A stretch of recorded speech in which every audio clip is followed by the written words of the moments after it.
In view of the discussion above, the following are the conclusions. This court is vested with the authority to hear this case. Under Article 32, this court has the power to issue directions, orders, or writs for the enforcement of the rights in Part 3. B. Queerness is a natural phenomenon known to India since ancient times. It is not urban or elite. C. There is no universal conception of the institution of marriage, nor is it static.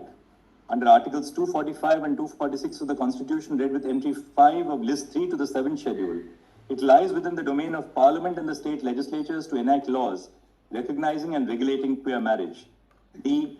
Marriage has attained significance as a legal institution largely because of regulation by the state. By recognizing a relationship in the form of marriage, the state grants material benefits exclusive to marriage. E. The state has an interest in regulating the intimate zone to democratize personal relationships. F. The issue of whether the Constitution recognized the right to marry did not arise before this court in Justice K.S. Puttaswamy, 9 judges, Shafin Jahan, and Shakti Vaini. G. The Constitution does not expressly recognize a fundamental right to marry. An institution cannot be elevated to the realm of a fundamental right based on the content accorded to it by law. However, several facets of the marital relationship are reflections of constitutional values, including the right to human dignity and the right to life and personal liberty.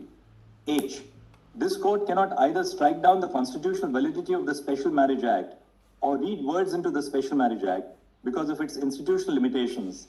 This court cannot read words into the provisions of the SMA and provisions of other laws, allied laws such as the Indian Succession Act and the Hindu Succession Act, because that would amount to judicial legislation. The court, in the exercise of the power of judicial review, must steer clear of matters, particularly those impinging on policy, which fall in the legislative domain. I. The freedom of all persons, including queer couples, to enter into a union is protected by Part 3 of the Constitution. The failure of the state to recognize the bouquet of entitlements which flow from a union